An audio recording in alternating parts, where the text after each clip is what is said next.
فمن تبع هداي فلا خوف عليهم ولا هم يحزنون।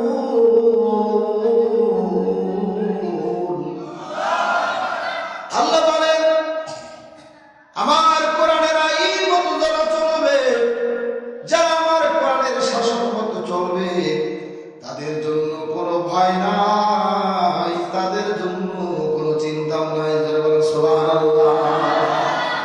যারা কোরআন মেনে চলবে, কোরআন আইন মতো চলবে, তাদের কোনো চিন্তা নাই, ভয় নাই। কে বলেছে? তাহলে কি আপনারা চিন্তা করবেন? আরো আপনারা কোরআন মানেন কি মানেন না? কোরআনের শাসন চালু হোক, চান কি চান না? কোরআনের আইন মতো চলবেন, সবাই রাজি আছে? কারা কারা কোরআনের শাসন চান? হাত দুই হাত আল্লাহকে দেখা। লিল্লাহি তাকবীর, লিল্লাহি তাকবীর। আল কোরআনের আলো, আল হাদিসের আলো, লিল্লাহি তাকবীর। হাত নামান। আল্লাহ সকলকে কবুল করুন, বলেন আল্লাহুম্মা আমিন।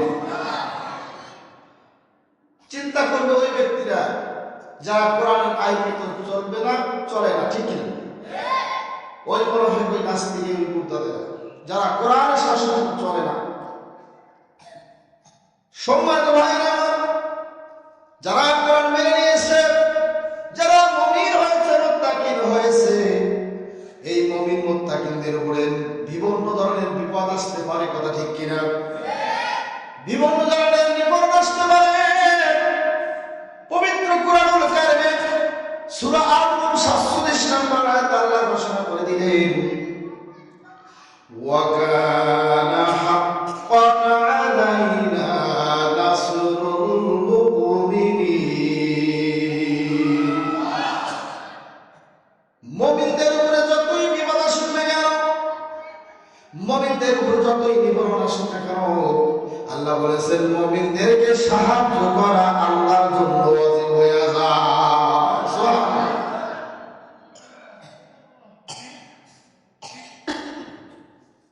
মুমিনদের সাহায্য করা আল্লাহর জন্য কি ওয়াজিব? সুবহানাল্লাহ বলেন। চিন্তা আছে? চিন্তা করে কয় করবে না, ঠিক কিনা? যারা কোরআন মানে না, কোরআনের শাসন চায় না, তারা কোরআন আইন মতো চলে না। এখন একটা সুযোগ আল্লাহ তাআলা আমাদের করে দিয়েছে, হাতে হাতে হাত রেখে এক করে ইসলামী সুন্দর সাহেব আসমানি কোরআনের শাসন ব্যবস্থা চালু করা, ঠিক কিনা? আমরা ইনশাআল্লাহ আমরা হাতে হাতে হাত রাখবো এবং এই আমাদের বাংলাদেশে যেন কোরআনুল কারিমের আইন ব্যবস্থা হয়, কথা ঠিক কিনা? আল্লাহ তাআলা কবুল করুন, আল্লাহুম্মা আমিন। আমার ভাইরা, যারা কোরআন আমল করেছে, যারা কোরআন মেনে চলেছে, তারা ধন্য হয়ে গেছে। আল্লাহর নবী মসজিদে নববীতে নামাজ শেষ করে সাহাবাদের দিকে ঘুরে লক্ষ্য করে দেখেন, সকল সাহাবীদেরকে দেখা যায়, কিন্তু একজন লম্বা মোটা সোজা সাহাবীকে দেখা যাচ্ছে না। আল্লাহর নবী বলেন, ও সাহাবীরা যাও, ওই সাহাবীর খোঁজ খবর লয়ে আসো। ওই সাহাবীর নাম হলো সাদ ইবনে মুআয রাদিয়াল্লাহু তাআলা আনহু। জোরে বলেন সুবহানাল্লাহ। কিছু সাহাবী দৌড়ে গিয়ে সাদ ইবনে মুআয রাদিয়াল্লাহু তাআলা আনহুর বাড়িতে গেলেন। যাওয়ার পরে দেখেন ওই সাহাবী আর দুনিয়ায় বেঁচে নাই। লাশটা ঘরে দরজার কাছে পড়ে আছে, আপন বলতে তেমন তো কাউকে দেখা যায় না। ও আমার ভাইরা, কখনকার মৃত্যুটা কেসে যাবে কেউ তো আমরা জানি না, কথা বলেন ঠিক কিনা? আমার বন্ধুরা, সাহাবীরা যা দেখে ওই সাহাবী দুনিয়াতে আর বেঁচে নাই, লাশটা ঘরের দরজার কাছে পড়ে আছে, আপন বলতে তেমন তো কাউকে দেখা যাচ্ছে না। তুই লা ইলাহা ইল্লাল্লাহ।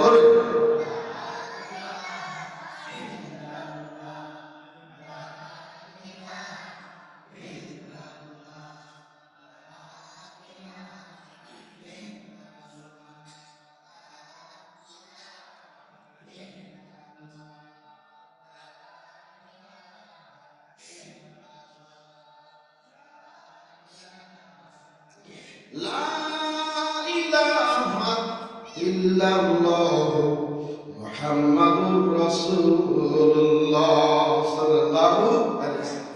রাগ করছেন? আপনাদের মাঝে আপনাদের রেখে আমি চা খাইলাম, মন কথা করছেন?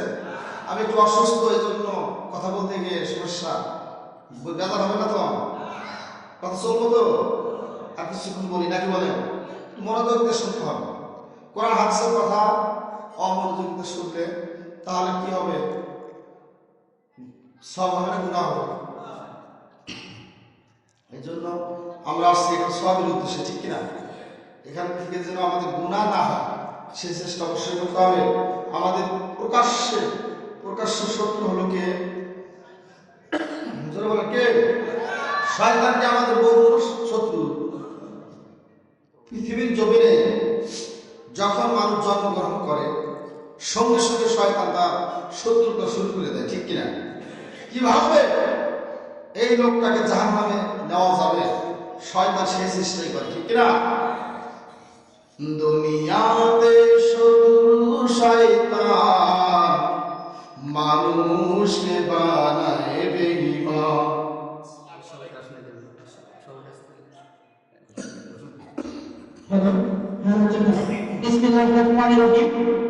পরিচন্ডে মহোৎসনা দারুল কওমি মাদ্রাসার এর উদ্যোগে হাফেজ ছাত্রদের পাগড়ি প্রদান উপলক্ষে 2 দিন ব্যাপী তাফসীরুল কোরআন মাহফিলে আজকের এই দ্বিতীয় দিনে আমাদের মঞ্চে উপস্থিত হয়েছেন আজকের দ্বিতীয় দিনের সভাপতি আলহাজ জনাব মোহাম্মদ আব্দুল মেজিদ মেহমেদ, সাবেক চেয়ারম্যান 6 নং ইউনিয়ন পরিষদ। আমি তাকে তার আসন গ্রহণ করার জন্য বিনীতভাবে অনুরোধ করছি।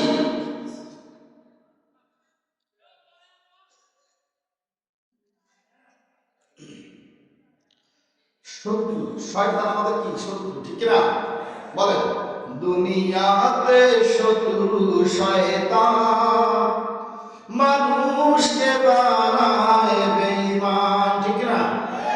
দুনিয়াতে শত্রু শয়তান মানুষকে বানায় বেঈমান। শোনো শোনো মুমিন মুসলমান, শোনো শোনো মুমিন মুসলমান, শোনো কোরআন হাদিসের বয়ান। দুনিয়াতে শত্রু শয়তান মানুষকে বানায় বেঈমান।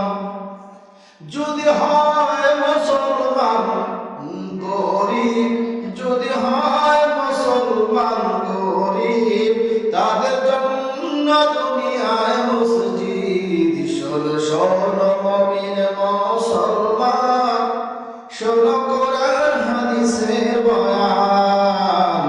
শোনো শোনো মুমিন মুসলমান, শোনো কোরআন হাদিসের বয়ান।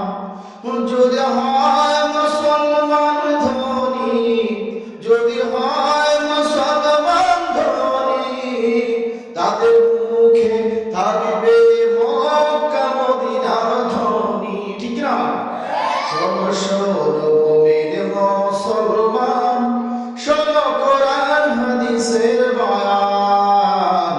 দুনিয়াতে শত্রু শয়তান মানুষকে বানায় বেঈমান, ঠিক না? মানুষ কি মায়ের পেট থেকে বেঈমান হয়ে আসে? পৃথিবীর জমিনে যখন জন্মগ্রহণ করে তার পিছ থেকে যায় ইবলিস শয়তান। এই শয়তান মানুষদেরকে বেঈমান বানায়, আরো কিছু বানায়, ঠিক কিনা? সম্মানিত ভাইরা, এবার সাহাবীরা যখন সাআদ ইবনে মুআয রাদিয়াল্লাহু তাআলা আনহু বাড়িতে গেলেন, যায় দেখে ওই সাহাবী দুনিয়ার বেঁচে নাই, লাশটা ঘরের দরজার কাছে পড়ে আছে। আপন বলতে তেমন তো কাউকে দেখা যাচ্ছে না। সাহাবীরা দৌড়ে গিয়ে আল্লাহর হাবিবের কাছে এসে বলেন, ওগো আল্লাহর হাবিব, আমরা ওই সাহাবী ভাইয়ের বাড়িতে যাইয়া দেখলাম ওই সাহাবী আর দুনিয়ায় বেঁচে নাই, লাশটা ঘরের দরজার কাছে পড়ে আছে। আপন বলতে তেমন কাউকে দেখে গেল না।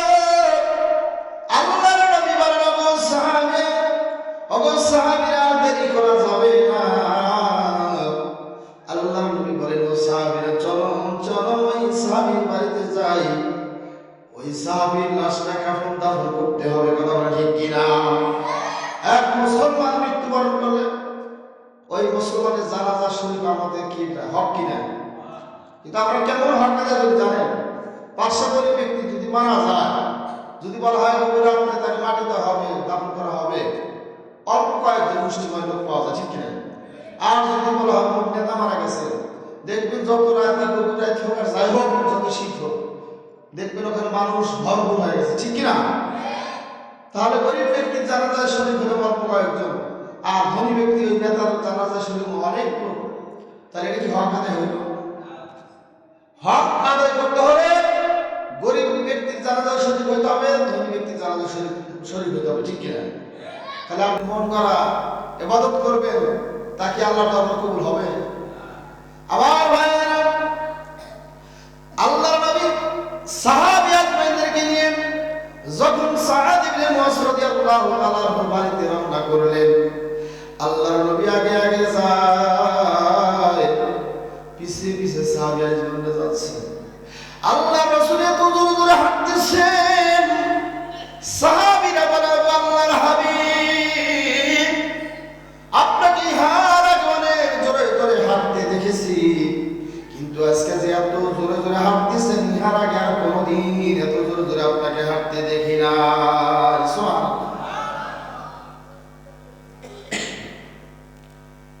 আল্লাহর নবী বলেন, ও সাহাবীরা, আমি লক্ষ্য করে দেখতেছি আল্লাহর অগণিত রহমতের ফেরেশতারা ওই সাহাবীর বাড়িতে আসতেছেন।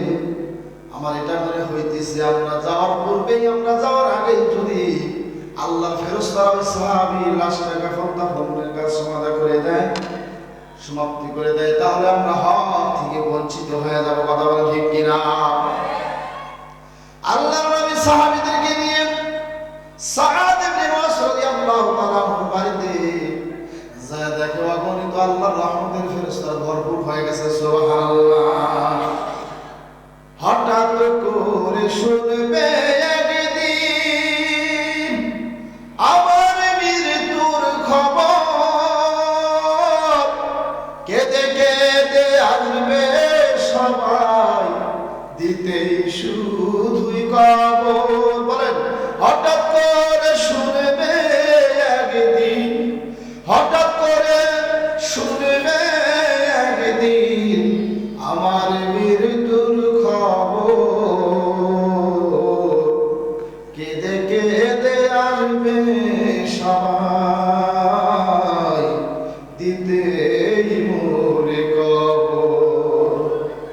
আত্মীয় স্বজন ভাই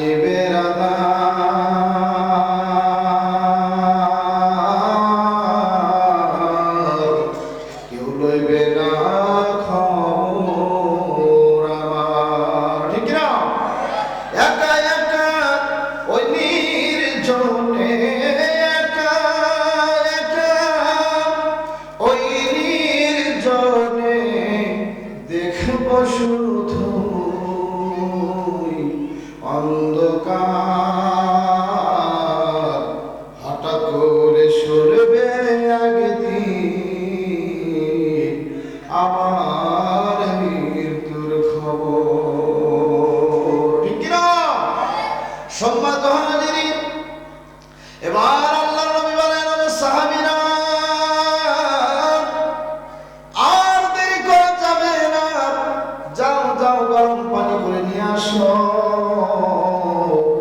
আমি নিজ হাতে এই সাহাবীর লাশটা নিজে গোসল করাইয়া দিব, ধৌত করে, এরপরে নিজ হাতে কাপড় পরিধান করাইব। কাপড়ের কাপড় পরিধান করানোর পর আমি নিজে এই লাশটার জানাজার ইমামতি করব। শুধু তাই নয়, এই লাশটা আমি নিজ হাতে কবরে শোয়া দিব। সুবহানাল্লাহ। এই সাহাবীর এত দাম, এত সম্মান, এত ইজ্জত, ইহার কারণ আছে না নাই? সামনে দেখতে পাবেন ইহার কারণ নেই। আমার ভাইয়ের একটু গভীর মনোযোগ। এবার সাহাবী আজমাইন গরম পানি করতেছে। আমার ভাইয়েরা গরম পানি করে আল্লাহর হাবিবের নিকটে নিয়ে আসে। আল্লাহর নবী কি করলেন? নিজ হাতে লাশটা ধৌত করলেন। এরপরে লাশটা কাপড়ে কাপড় পরিধান করাইলেন। আল্লাহ রাসূল নিজে জানাজার ইমামতি করলেন। সুবহানাল্লাহ। আল্লাহর নবী বলেন, ও সাহাবীরা, আর দেরি করা যাবে না, লাশটা এবার কাঁধে করে নিয়ে কবরস্থানে নিয়ে চলো, আমি নিজ হাতে লাশটা কবরে দাফন করব। সুবহানাল্লাহ। সাহাবীরা লাশটা যখন কাঁধে লইতেছিলেন, সাহাবীরা চিন্তা করে দেখলেন, ইহার আগে যত লাশ এই কাঁধের মধ্যে বহন করেছি, এত লম্বা মোটা সোনা সাহাবী ছিল না। আজকে যে লাশটা কাঁধে লইতেছি, অনেক লম্বা মোটা সোনা সাহাবীর লাশ। তাই সাহাবীরা একটু শক্ত করে ধরার চেষ্টা করলেন। ও আমার ভাই, একটু গভীর মনোযোগ দিয়ে শোনেন। লাশটা যখন শক্ত করে ধরার চেষ্টা করলেন, মনে হইল কারা যেন লাশটা কাঁধের মধ্যে তুলে দিলেন। সুবহানাল্লাহ। আমার ভাইয়েরা, লাশটা যখন কবরস্থানে নিয়ে যাওয়া হলো, আল্লাহর নবী নিজ হাতে লাশটা কবরের মধ্যে শুয়াইয়া দিলেন। কাফন দাফনের কাজ সমাধা করে আল্লাহর হাবিব সাহাবীদেরকে নিয়ে মসজিদে নববীতে গিয়ে আলোচনা করতেছেন। আল্লাহর নবী বলেন, ও সাহাবীরা, তোমরা সাদ ইবনে মুআয রাদিয়াল্লাহু তাআলা আনহু ব্যাপারে কোনো কিছু বুঝতে পারছো? সাহাবীরা বলেন, ও আল্লাহর হাবিব, আমরা যখন লাশটা কাঁধে লইতেছিলাম, মনে করলাম অনেক লম্বা মোটা সোটা সাহাবীর লাশ, অনেক ওজন হবে, ভারী হবে, তাই আমরা শক্ত করে ধরার চেষ্টা করলাম। গো আল্লাহর হাবিব, কিন্তু মনে হইল কারা যেন লাশটা আমাদের কাঁধের মধ্যে তুলে দিলেন। সুবহানাল্লাহ। আল্লাহর নবী বলেন, ও সাহাবীরা, তোমার লাশটা কাঁধে লইছিলাম ঠিক আছে, কিন্তু এই লাশটার ওজন ভারী, বহন করেছে আমার আল্লাহর ফেরেশতারা। জোরে বলেন মারহাবা। আল্লাহর নবী বলেন, ও সাহাবীরা, এই লাশটার এত দাম, এত সম্মান, তোমরা কি জানতে চাও কিসের জন্য এত আল্লাহ তাকে সম্মানিত করলো? সাহাবীরা বলে, আল্লাহর হাবিব,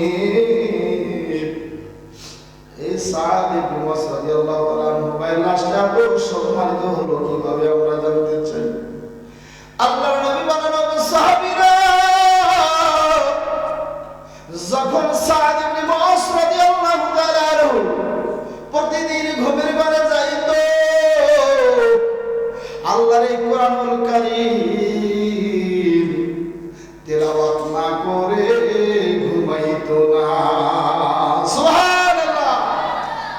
সেই কোরআন কি এখন আছে না? সেই কোরআন আছে, সেই আর আমল নাই, ঠিক কিনা? এখন তো আমরা ঘুমের ঘরে যাওয়ার আগে মোবাইলটা হাতে নিয়ে রঙ বাধাই না, বিভিন্ন ধরনের কিছু আমরা দেখতে দেখতে ঘুমায় যাই, ঠিক কিনা? আমরা কোরআন তেলাওয়াতের পরিবর্তে আমরা ইউটিউব আর ফেসবুক নিয়ে ব্যস্ত হয়ে ঘুমাই। তাহলে কি সেই ফজিলত কি আর পাওয়া যাবে? ও যুবক ভাইয়েরা, কোন দিন কার মৃত্যু হবে জানা নাই। আজকে বলতেছি, অমুক আমার আপনজন, অমুক আমার আপনজন, মইরা দেখেন আসল আপন কে হয়। আসল আপনের খবর নাই, দুনিয়ার নকল আপন নিয়ে টানা চেষ্টা, ঠিক কিনা? আপন আপন বংশরে বলেন, আপন আপন বংশরে আপন তোমার কে হই নয়। কবরেতে যাইয়া দেখো আপন তোমার কে হয়। আপন আপন বংশরে আপন আপন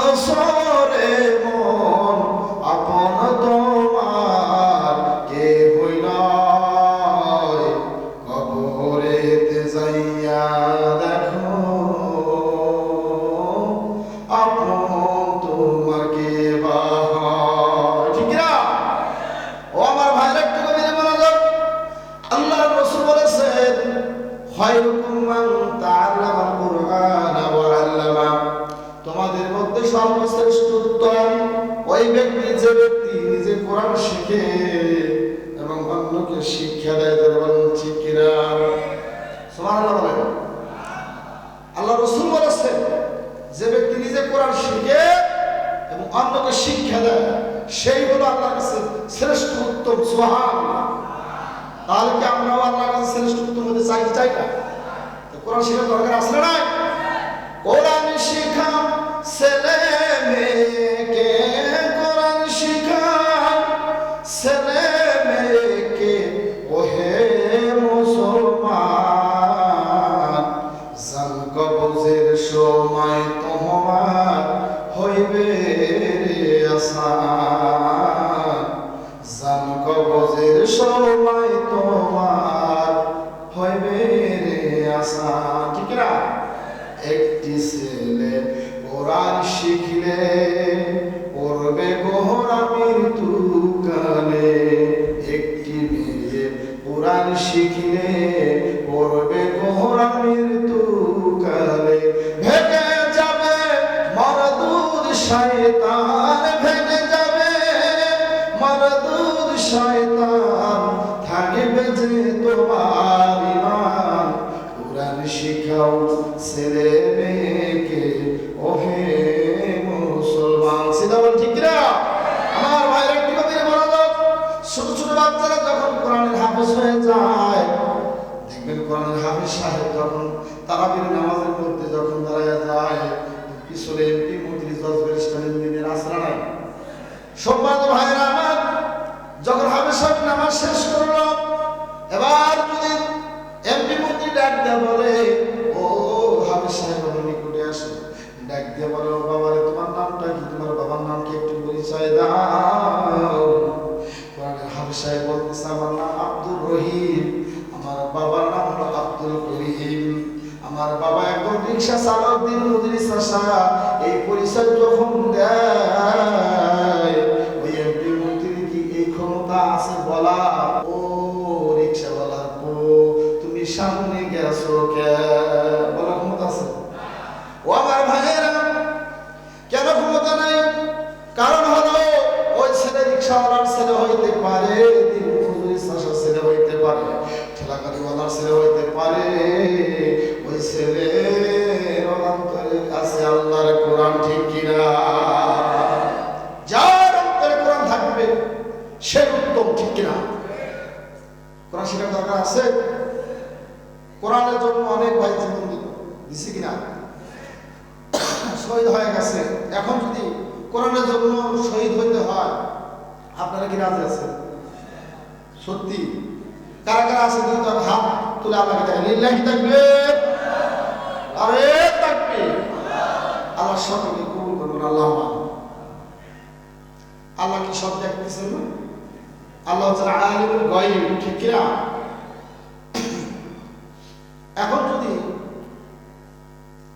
এখন যদি কোনো ইঞ্জিনিয়ার বলে যে আমরা এত সুন্দর করে বিল্ডিং তৈরি করি, কত কিছু তৈরি করি, ব্রিজ তৈরি করি, অনেক কিছু, তারপরে আমরা শ্রেষ্ঠ হইলাম না, আর একজন দিন মজুরি চাষা, ওই রিক্সাওয়ালার ছেলে, ঠেলা গাড়িওয়ালার ছেলে উত্তম হইল, শ্রেষ্ঠ হইল।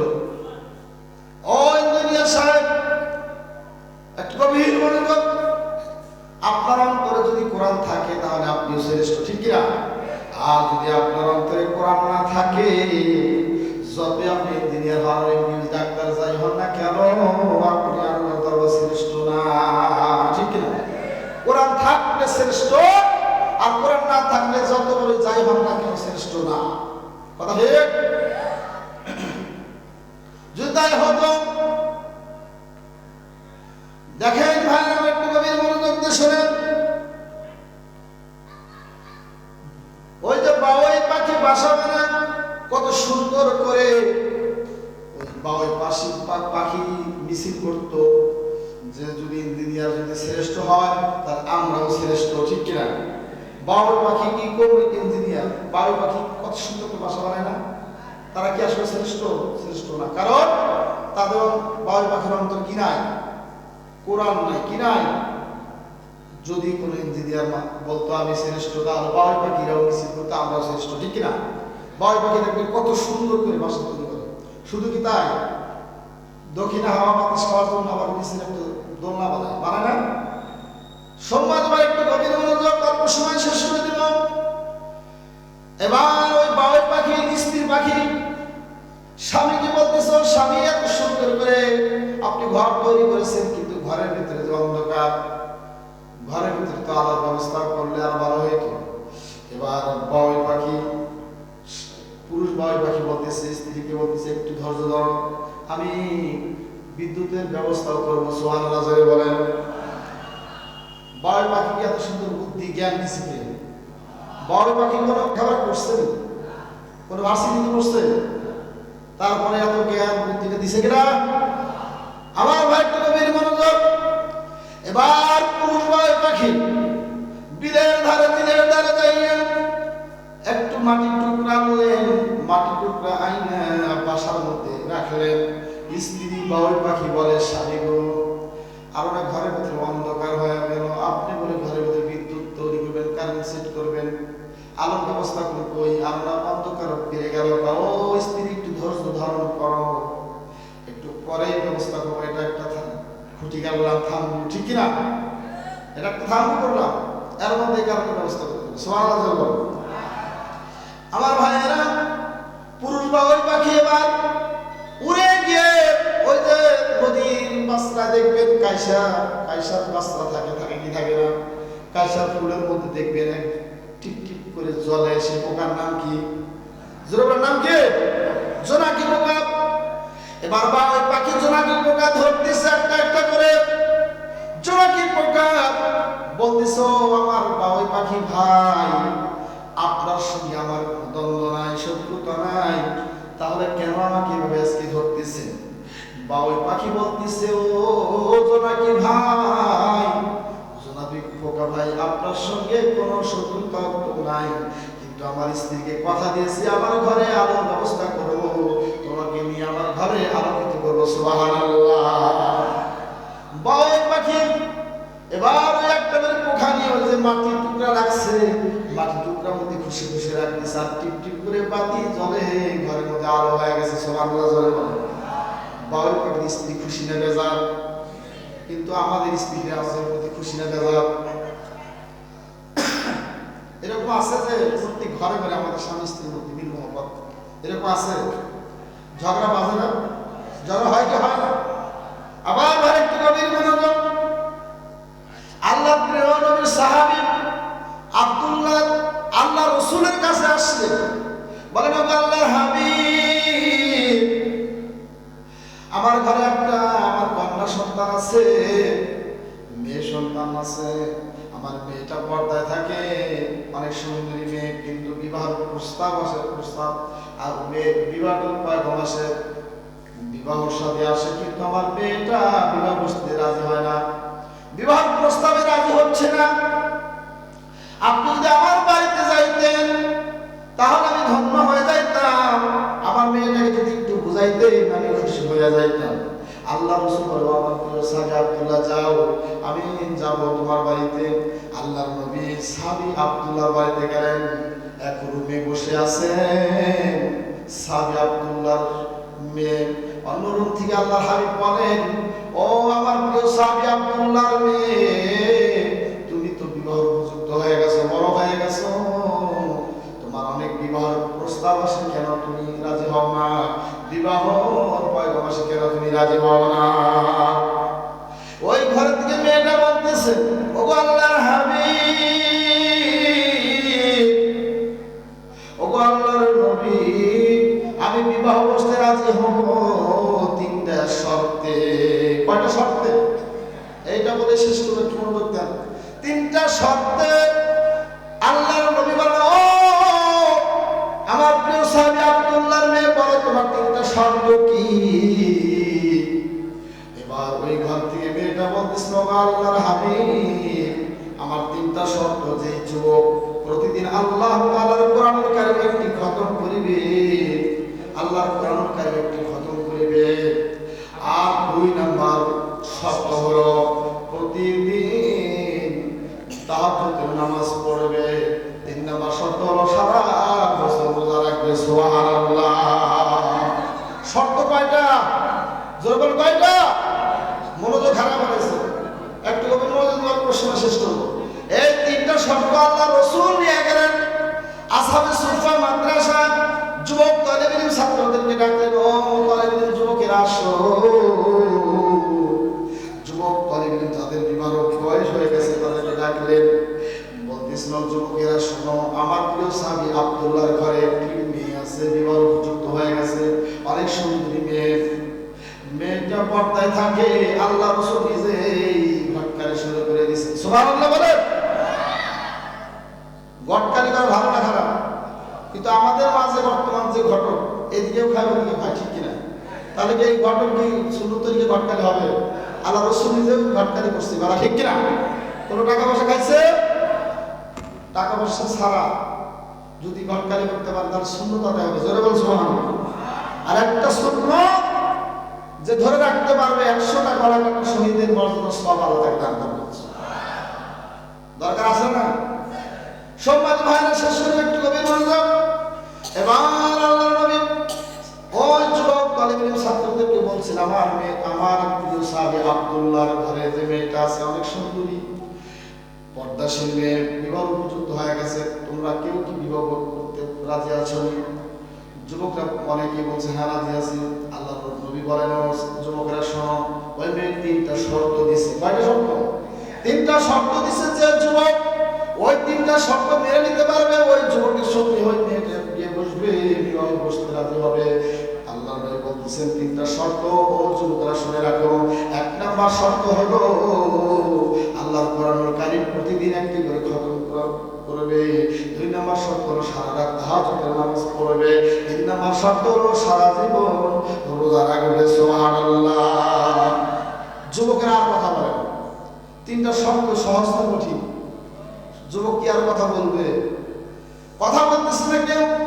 পিছন দিয়ে একটা হালকা পাতলা যুবক দাঁড়ায়, ইয়া রাসূলুল্লাহ, ইয়া হাবিবাল্লাহ, লাব্বাইক ইয়া রাসূলুল্লাহ, আমি রাজি আছি। ওই মেয়ে 3টা শর্ত আমি রাজি আছি। সুবহানাল্লাহ বলেন। সামনের যে মোটা তাজা যুবকরা ছিল তারা বলতেছে, আমরা মোটা তাজা যুবকরাই এই শর্ত মেনে নিতে রাজি হই নাই। আমরা শর্ত দেখে ভয় পাচ্ছি, তুমি একটা হালকা পাতলা যুবক ধাক্কা দিয়ে পড়ে যাবা, তুমি কেমন 3টা শর্ত মানতে পারবা? ওই যুবক বলছে, আল্লাহর নবী বলেছেন, এই জন্য আমি রাজি হয়ে গেছি। সুবহানাল্লাহ বলেন। এবার আল্লাহর নবী বলেন, যুবকরা তোমরা আর কেউ কথা বলবে না। ওই হালকা পাতলা যুবক যে 2-3টা শর্ত মেনে নিয়েছে, আমার ওই প্রিয় সাহাবী আব্দুল্লাহর মেয়ে ওই হালকা পাতলা যুবকের সঙ্গে বিবাহ দিয়ে দিব। সুবহানাল্লাহ। এবার আল্লাহর নবী সাহাবী আব্দুল্লাহর মেয়েকে যা বলতেছিল, ও আমার প্রিয় সাহাবী আব্দুল্লাহর মেয়ে, তোমার 3টা শর্ত মেনে নিয়েছে একটা যুবক, সেই যুবকটা একদম হালকা পাতলা। এবার মেয়ে বলতেছে, আল্লাহর হাবিব, যত হালকা পাতলা হোক, যেহেতু 3টা শর্ত মেনে নিয়েছে, আমি রাজি আছি। সুবহানাল্লাহ বলেন। আল্লাহর নবী ওই যুবকের সঙ্গে আব্দুল্লাহর মেয়ে বিবাহ দিয়ে দিলেন। এই বিবাহ দেওয়ার পরে 1 সপ্তাহ পর 1 সপ্তাহ ঘর সংসার হলো। 1 সপ্তাহ ঘর সংসার হওয়ার পর ওই মেয়েটা পর্দা করে পায়ে পায়ে হেঁটে হেঁটে আল্লাহর হাবিবের বাড়িতে চলে আসলেন। সুবহানাল্লাহ বলেন। আল্লাহর নবীর বাড়িতে আসলেন। আল্লাহর নবী বলেন, ও আমার প্রিয় সাহাবী আব্দুল্লাহর মেয়ে, তুমি কিসের জন্য আসছো আমার বাড়িতে? এবার আব্দুল্লাহ মেয়ে বলছে, আল্লাহর হাবিব, আমি 3টা শর্ত দিয়েছিলাম যে যুবকে 3টা শর্ত মানবে তার সঙ্গে বিবাহ বসতে রাজি হবো, কিন্তু যার সঙ্গে আমার বিবাহ দিয়েছেন সে তো একটা শর্ত পালন করে না। আল্লাহ নবী বলেন, ও সাহাবীরা, একজন সাহাবীকে ডাকতে পারেন, যাও ওই যুবককে ধরে নিয়ে আসো। যুবককে ধরে নিয়ে আসা হলো। যুবককে জিজ্ঞেস করে আল্লাহর হাবিব, ও যুবক রে, তোমার স্ত্রী তোমাকে 3টা শর্ত দিয়েছিল, তুমি নাকি একটা শর্ত মানো না, আমল করো না। এবার যুবক বলেন, ও আল্লাহর হাবিব, আমি মিথ্যা বলবো না, আমার স্ত্রী যে 3টা শর্ত দিয়েছিল 3টা শর্তই আমি মানতেছি, আমল করতেছি। জোরে বলেন সুবহানাল্লাহ। স্ত্রী বলে, আমার স্বামী আমল করে না, 3টা শর্ত একটাও মানে না। আর স্বামী বলতেছে, আমি আমার স্ত্রী 3টা শর্ত পুরোটাই মানতেছি। স্বামী স্ত্রী এক পর্যায়ে কিছু ঝগড়া ভাব। আল্লাহর নবী বলে, ও যুবক যুবতী, তোমরা আমার সম্মুখে ঝগড়া করতেছো, খামোশ হয়ে যাও, শোনো শোনো। আমি যুবকের কাছে শুনতে চাই, যুবক বলো তোমার স্ত্রী যে তোমাকে 3টা শর্ত দিয়েছিল, কেমনে তুমি আমল করো, কেমনে মানতেছো বলো। যুবক বলতেছিল, আল্লাহর হাবিব একদিন এরকম মাহফিলে মসজিদের অনিমিতে বসে আপনি বলছিলেন যদি আল্লাহর কোরআনুল কারীম থেকে সূরা ইখলাস, সূরা নাম কি? ইখলাস মুখস্থ আছে না সবার? যেটা আপনি কুলহু আল্লাহু আহাদ আল্লাহুস সামাদ লাম ইয়ালিদ ওয়া লাম ইউলাদ ওয়া লাম ইয়াকুল লাহু কুফুয়ান আহাদ। মুখস্থ আছে না? এই সূরাটা 3 বার যদি কোনো ব্যক্তি পাঠ করে আল্লাহ তাআলা পবিত্র কোরআনুল কারীমের এক খতম কোরআনুল কারীমের সওয়াব তাকে দান করবে। সুবহানাল্লাহ। ওগো আল্লাহর হাবিব আপনি যেই দিন বলেছিলেন সেই দিন থেকে আমি আমলটা করে যাচ্ছি, জোরে বলেন সুবহানাল্লাহ। 2 নম্বর শর্ত, এবার তো আল্লাহর হাবিব বলছেন, তা ওই যুবকের স্ত্রী বলছে তোমার স্বামীকে এটা আমল করবে, জি হুজুর এটা আমল করে, তাহলে তার কোনো কথা নাই, একটা পাওয়া গেল আমল। 2 নম্বর আমলটা হলো সারা রাত তাহাজ্জুদের নামাজ। ও যুবক তুমি সারা রাত তাহাজ্জুদের নামাজ কেমনে পড়ো? যুবক বলে আল্লাহর হাবিব আপনি ওই মাহফিলে এটাও বলছিলেন যে ব্যক্তি পবিত্র ইশার সালাত, পবিত্র ইশার নামাজ জামাতের সাথে পড়বে, এরপরে ফজরের নামাজ জামাতের সাথে পড়বে, ওই ব্যক্তিকে সারা রাত তাহাজ্জুদের নামাজের সওয়াব আল্লাহ দান করবে। কি সহজ না কঠিন? প্রথম তো আমরা সবাই তো কঠিন মনে করছিলাম, ঠিক কিনা? আমার ভাই একটু গভীর মনোযোগ, আমল করা একেবারে সহজ, আসলে বুঝের অভাব, ঠিক কিনা? আমার ভাই তুমি এলএম শিখতে পারো ফরজ, আমরা সকলেই এলএম শিখবো। তালাবুল ইলমি ফারিদাতুন আলা কুল্লি মুসলিম ওয়া মুসলিমাত, প্রত্যেকটা নর নারীর জন্য কোরআনুল কারীম এলএম শিক্ষা করা ফরজ আইন। কথা বলে ঠিক কিনা? আমার ভাইয়েরা এবার 2টা শর্ত পাওয়া গেল আমল। 3 নম্বর শর্ত কি ছিল? সারা বছর রোজা। ও যুবক তুমি সারা বছর কেমন রোজা রাখো? যুবক বলছিল আল্লাহর হাবিব আপনি এটা বলছিলেন যে ব্যক্তি পবিত্র মাহে রমজান মাসে 1 মাস রোজা রাখার পর পরের মাস শাওয়াল মাসে 6টা রোজা, কয়টা? 6টা রোজা রাখবে, আল্লাহ তাআলা ওই ব্যক্তিকে সারা বছর রোজার সওয়াব দান করবে। কঠিন না সহজ? সহজ। আমার করতে রাজি আছি? ওয়াশ শুনলাম, এখন শুধু বাকি আছে।